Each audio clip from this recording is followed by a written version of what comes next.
Hello students, welcome back to another video. तो अगर आप लोग भी फिफ्थ सेमेस्टर में हैं और हिस्ट्री पढ़ रहे हैं तो आज की वीडियो में हम हिस्ट्री पेपर नंबर 2 का यूनिट नंबर 1 पढ़ने वाले हैं। देखिए, फिफ्थ सेमेस्टर में आते ही आपके हर एक सब्जेक्ट का 2 पेपर हो जाता है, ये मैं आपको पहले भी बता चुकी हूँ। तो अगर आप हिस्ट्री पढ़ते हैं तो हिस्ट्री के पेपर नंबर 2 में आपके लिए 3 ऑप्शनल पेपर रखा गया है। आप तीनों में से कोई एक चूज करके पढ़ सकते हैं। और जो पेपर नंबर 1 है आपके हिस्ट्री का, उसका नाम है नेशनलिज्म इन इंडिया, यानी भारत में राष्ट्रवाद। उसमें कोई ऑप्शनल नहीं है, वो सभी बच्चों के लिए कंपलसरी है। एक ही पेपर है, वही आपको पढ़ना है। और जब पेपर 2 की बात आती है तो 3 पेपर आपको दिए जाते हैं। तीनों पेपर में से आपको जो भी अच्छा लगे या जिसमें आपका इंटरेस्ट ज्यादा हो, आप उसको चूज करके अपने हिस्ट्री के पेपर नंबर 2 में पढ़ सकते हैं। उन तीनों ही पेपर के बारे में मैंने एक ही वीडियो में डिस्कस किया है और तीनों का सिलेबस उसी वीडियो में मैंने आपको बता दिया है। तो आज की वीडियो में हम पढ़ेंगे history paper 2, history of modern world, यानी आधुनिक विश्व का इतिहास 1453 से लेकर 1815 एडी तक। तो इसका यूनिट नंबर 1 पढ़ने वाले हैं। जिन बच्चों ने इस सब्जेक्ट को अपने हिस्ट्री पेपर 2 में चूज किया है उनके लिए आज की क्लास है, और जिन्होंने अलग दूसरा कोई सब्जेक्ट चूज किया होगा तो उसकी भी वीडियोस आपको चैनल पे जल्द ही मिल जाएगी। मैं एग्जाम से पहले आपको सारी चीजें प्रोवाइड करा दूंगी। आपको टेंशन लेने की बिल्कुल भी जरूरत नहीं है। हम नोट्स के साथ आपका सब कुछ कंप्लीट करा देते हैं। हिस्ट्री पेपर 1 की प्लेलिस्ट बन चुकी है, उसकी भी क्लासेस चैनल पे चल रही हैं। चलिए देखते हैं यूनिट नंबर 1 में आपको पढ़ना क्या है। यूनिट नंबर 1 में आपको पढ़ना है कि 15वीं सदी की शुरुआत में यूरोप की राजनीतिक और धार्मिक संरचना। तो आपका टॉपिक है कि जो 15वीं शताब्दी चल रहा था, तो 15वीं शताब्दी की शुरुआत जब हुई, या आप कह सकते हैं 15वीं शताब्दी में जो यूरोप था उसकी राजनीतिक और धार्मिक स्थिति कैसी थी, या उसका पूरा स्ट्रक्चर कैसा था। तो ये आपके लिए बहुत ही इम्पोर्टेंट टॉपिक है आपके एग्जाम के लिए। एक बात मैं आपको ये भी बता दूं कि आप ये भी जानते हैं कि लगभग इन्हीं शताब्दियों में पुनर्जागरण भी यूरोप में हो चुका था। तो सारी चीजें आपको देखकर पढ़नी है। तो आपको राजनीतिक संरचना और धार्मिक संरचना दोनों के बारे में जान कि यूरोप में क्या कंडीशन थी दोनों की। तो दोनों के बारे में आज की वीडियो में हम बहुत ही डिटेल में जानने वाले हैं। देखिए, 15वीं सदी की शुरुआत में यूरोप की जो राजनीतिक और धार्मिक संरचना थी वो बहुत ही ज्यादा जटिल थी और परिवर्तन के दौर में थी, क्योंकि उस टाइम जो पूरी स्थिति थी काफी ज्यादा कॉम्प्लेक्स भी थी, जटिल भी थी, और उसमें लगातार चेंजेस भी आ रहे थे, बदलाव भी होते चले जा रहे थे। अगर हम राजनीतिक रूप से देखें तो यूरोप जो था उस समय छोटे छोटे राज्यों, रियासतों और साम्राज्यों में बटा हुआ था। अलग अलग हिस्से पर अलग अलग शासक थे, जिनमें कई आपस में लगातार युद्ध कर रहे थे। तो अलग अलग जो रियासतें थी, या अलग अलग जो राज्य थे, या अलग अलग जो साम्राज्य थे, वो अपने क्षेत्र को बढ़ाने के लिए आपस में युद्ध में लगे हुए थे। तो इस तरीके से हम राजनीतिक स्थिति के बारे में पूरा अभी देखेंगे। उसके बाद धार्मिक रूप की अगर हम बात करें, तो अगर यूरोप में धर्म की बात करें 15वीं शताब्दी में, तो उस समय यूरोप में कैथोलिक चर्च का अधिक प्रभाव था।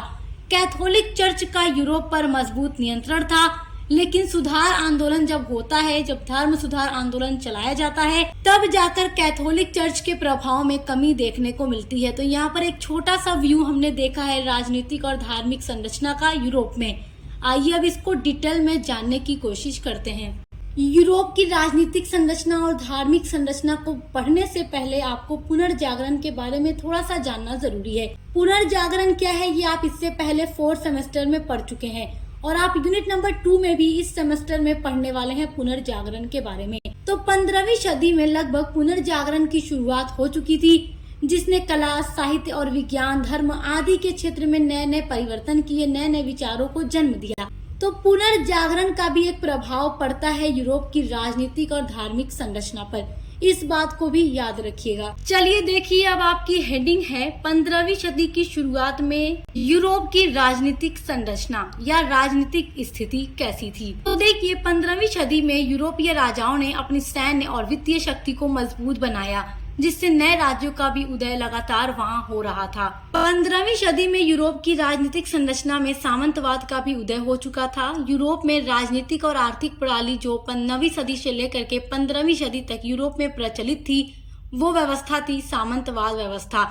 तो उस समय यानी 15वीं सदी में अभी तक जो सामंतवाद थे एक महत्वपूर्ण भूमिका निभा रहे थे, और जो वहां पर भूमि या शक्ति होती थी उन पर उन्हीं सामंतवादों का यानी जमींदारों या राजाओं का पूरा नियंत्रण होता था। और इस व्यवस्था में क्या होता था, सामंतवाद व्यवस्था में क्या होता था, जो कुलीन वर्ग होते थे या जो सामंत या जो भी जमींदार होते थे, उन्हीं के अंडर में पूरी भूमि होती थी और जो सैन्य सुरक्षा है वो सब कुछ उन्हीं के अंडर में होता था।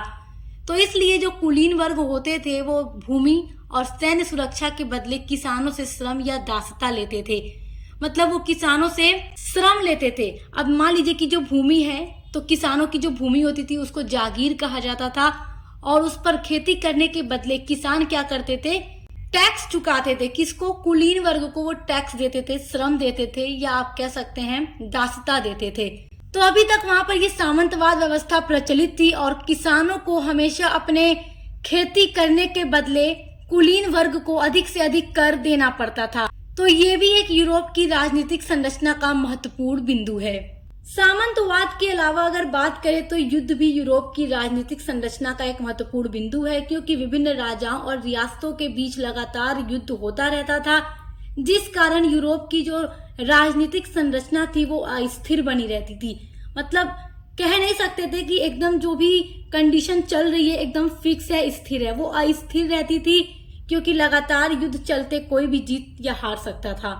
अब देखते हैं 15वीं सदी में यूरोप में धार्मिक संरचना कैसी थी। तो जैसा कि मैंने आपको बताया कि यूरोप में कैथोलिक चर्च का प्रभाव था। कैथोलिक धर्म ही प्रमुख एक धर्म था यूरोप के विभिन्न देशों में। तो कैथोलिक चर्च, देखिए 15वीं सदी में क्या था, यूरोप में कैथोलिक चर्च का बोलबाला था। हर एक चीज किसके नियंत्रण में थी? कैथोलिक चर्च के नियंत्रण में। और चर्च का समाज और राजनीति पर भी गहरा प्रभाव था। जो वहाँ की राजनीति थी, यूरोप की जो राजनीति थी या यूरोप का जो समाज था, हर एक चीज पर किसका प्रभाव था? कैथोलिक चर्च का। और कैथोलिक चर्च में भ्रष्टाचार और बुराइयां अत्यंत फैली हुई थी, जिस वजह से वहाँ का जो समाज था बहुत बेकार बन चुका था। वहाँ पर बुराइयां, भ्रष्टाचार एकदम आम हो चुका था।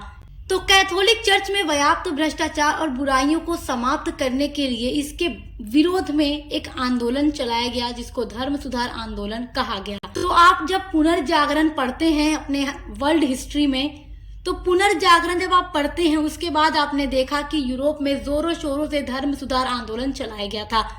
तो धर्म सुधार आंदोलन का उद्देश्य यही था कि कैथोलिक चर्च में जो व्याप्त भ्रष्टाचार और बुराइयां फैली हुई हैं उनको समाप्त करना है, और यूरोप के समाज और राजनीति पर जो कैथोलिक चर्च का पूरा प्रभाव है उनको भी खत्म करना है।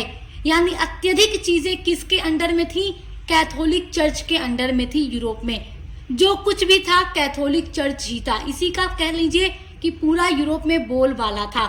तो कैथोलिक चर्च की इन बुराइयों को समाप्त करने के लिए एक सुधार आंदोलन की शुरुआत की गई। तो देखिए 15वीं सदी की बात कर रहे हैं हम कि कैथोलिक चर्च का प्रभाव अत्यधिक था। जब 16वीं सदी की शुरुआत होती है तो धर्म सुधार ने कैथोलिक चर्च को चुनौती दे दी। धर्म सुधार आंदोलन चलाया गया और इसने चुनौती दी कैथोलिक चर्च में व्याप्त भ्रष्टाचार और बुराइयों को समाप्त करने की, और प्रोटेस्टेंटवाद का उदय हो गया। अब ये प्रोटेस्टेंटवाद क्या था? तो ये एक आंदोलन था, धर्म सुधार आंदोलन।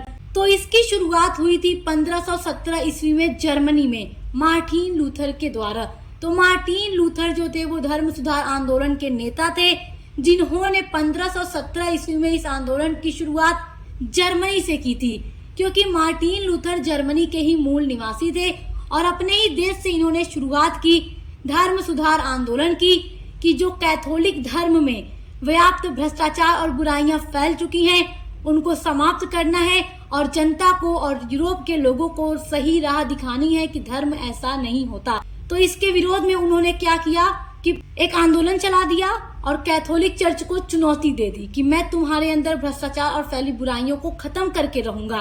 तो मार्टिन लूथर इसके नेता थे और मार्टिन लूथर के साथ एक और व्यक्ति थे जिन्होंने धर्म सुधार आंदोलन का नेतृत्व किया, वो थे जॉन कैल्विन। तो ये जो आंदोलन था धर्म सुधार आंदोलन, वो मार्टिन लूथर के 95 सिद्धांतों के प्रकाशन से शुरू हुआ था। तो मार्टिन लूथर ने एक सिद्धांत प्रकाशित किया, 95 सिद्धांत जिसको कहा जाता है, आप कह सकते हैं 95 सिद्धांत। तो मार्टिन लूथर ने इस 95 सिद्धांतों का प्रकाशन किया, जिसके बाद ये आंदोलन जोरों शोरों से यूरोप में शुरू हो गया था। और ये जो आंदोलन था इसका एकमात्र उद्देश्य यही था कि भ्रष्टाचार और बुराइयों को समाप्त किया जाए और लोगों को धर्म के बारे में सही बात सिखाई जाए।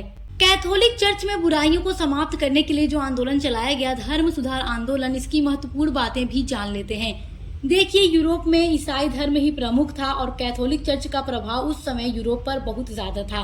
तो इसलिए इस आंदोलन का मेन मकसद था कि चर्च में बदलाव लेकर आया जाए। चर्च में जो भी ये बुराइयां फैल गई हैं, भ्रष्टाचार फैल गए हैं, इन सभी को समाप्त कर दिया जाए। तो धर्म सुधार आंदोलन की पहली मेन बात तो ये थी। तो जैसा कि मैंने आपको बताया कि उस समय 15वीं शताब्दी में यूरोप में ईसाई धर्म ही प्रमुख था और कैथोलिक चर्च के ही लोग फॉलोवर थे। लेकिन जब मार्टिन लूथर अपने धर्म सुधार आंदोलन की शुरुआत करते हैं, जिसको उन्होंने प्रोटेस्टेंट नाम दिया था, प्रोटेस्टेंट मूवमेंट था, ये एक धर्म सुधार आंदोलन था। तो इस आंदोलन के बाद क्या होता है कि यही आंदोलन एक धर्म का रूप ले लेता है। प्रोटेस्टेंट धर्म के नाम से ये फेमस हो जाता है, मार्टिन लूथर का जो आंदोलन था। तो इसके बाद क्या होता है कि ईसाई धर्म जो था वो दो गुटों में बंट चुका था, कैथोलिक धर्म और प्रोटेस्टेंट धर्म।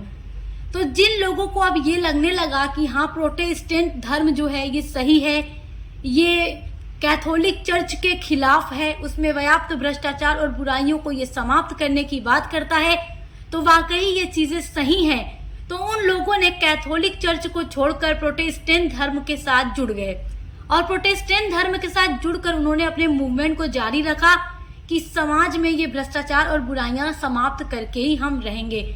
तो इस तरीके से क्या होता है कि यूरोप में अब ईसाई धर्म दो गुटों में, दो समुदायों में बंट चुका था, कैथोलिक और प्रोटेस्टेंट धर्म।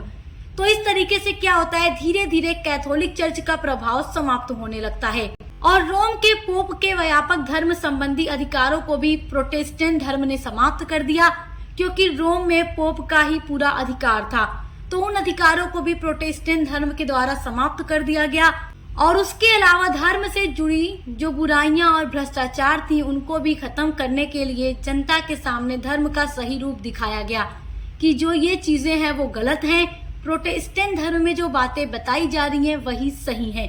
तो लोग प्रोटेस्टेंट धर्म को फॉलो करने लगे।